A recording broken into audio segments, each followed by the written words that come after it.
नमस्कार दोस्तों, आप सबका स्वागत है आज की इस नई पारिवारिक कहानी में। तो आइए कहानी शुरू करते हैं अब। अरे सुन निधि बेटा, अगले महीने की 15 तारीख को चाचा जी के बेटे विजय की शादी है, तो तुम अभी से ही सारी तैयारी शुरू कर देना। फिर एंड टाइम पर साड़ियों की मैचिंग या थोड़ा बहुत सामान छूट ही जाता है। छोटी बहू रश्मि तो चल नहीं पाएगी क्योंकि उसका तो 7वां महीना शुरू हो गया है। तो वैसे भी वह अपनी डिलीवरी के लिए अपने मायके जाएगी। ऐसी हालत में वह बेचारी कुछ कर भी तो नहीं सकती। हमारा भी शादी में जाना जरूरी है, घर की शादी है। वाह मम्मी जी, फिर तो इस बार भी भैया को काजल लगाने का और द्वार रुकाई का या और भी ढेर सारे ने बड़ी भाभी के होते हैं, वह मैं ही करूँगी। हाँ हाँ, तुम ही करना, और है ही कौन तुम्हारे अलावा।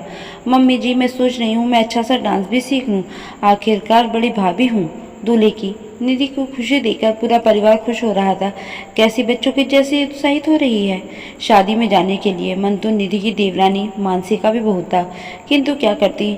जिस समय उसकी डिलीवरी का समय था उसी समय शादी थी, और उसके यहाँ रिवाज था कि पहले डिलीवरी मायके में ही होती है, तो वह भी अब भी 15-20 दिन बाद ही अपने मायके चली जाएगी। खैर, जो किस्मत में नहीं उसका दुख मनाने से क्या फ़ायदा। घर में जोर शोर से शादी की तैयारियां हो रही थी। अगले महीने शादी के 4 दिन पहले ही सभी लोग शादी में पहुंच गए। शादी वाले दिन काजल लगाने की रस्म होने वाली थी।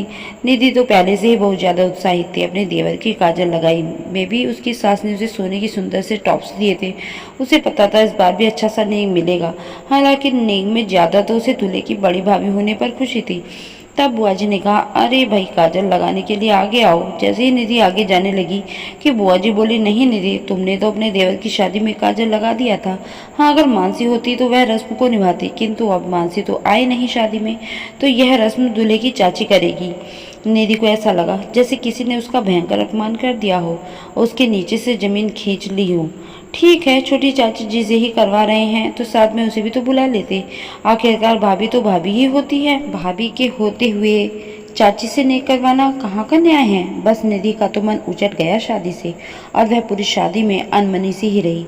अपने पति और सासू माँ से उसने कह दिया कि मैं सुबह होते ही चली जाऊंगी, आप लोग भले ही बाद में आ जाना। उसकी सास को भी यह बात बुरी लगी कि बड़ी बहू के होते हुए चाची से नहीं करवाया। अगले दिन बहू के आते ही निधि ने कहा, माँ मैं जा रही हूँ।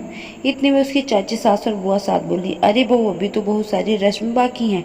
अभी तो तुम्हें दुल्हन की झूठी थाली उठानी है और दुल्हन को तैयार भी करना है। निधि के मन में तो गांठ पहले से ही थी और उसे गुस्सा भी आ रहा था। तब उसने कहा, नहीं चाची जी, बुआ जी, मुझे कुछ जरूरी काम है, और वैसे भी कौन सी रस्म ऐसी है जो भाभी को करना जरूरी होता है। आजकल तो भाभी की जगह चाची भी रस्म कर ही देती हैं, तो आप यह सारी रस्में चाची जी से ही करवा लीजिए। उसकी बातें सुनकर सभी ने उसे खूब रोका कि नहीं भाभी, नहीं, भाभी की रस्म तो भाभी ही करेगी। किंतु अब निधि कुछ भी सुनने को तैयार नहीं थी। एक बार मन में जो गांठ पड़ जाती है वह इतनी आसानी से कहाँ खुलती है। और निधि वहां से अपने घर वापस आ गई। देवर की शादी हुए 10 साल हो गए हैं। निधि सभी कामों में जाती है, हंसती है, बोलती है, किंतु वह मन की गांठ जो उस समय लगी थी वह आज तक नहीं खुल पाई है। तो दोस्तों, आपको आज की कहानी कैसी लगी? कहानी पसंद आए तो वीडियो को लाइक करें, शेयर करें, चैनल को सब्सक्राइब जरूर कर दें। धन्यवाद।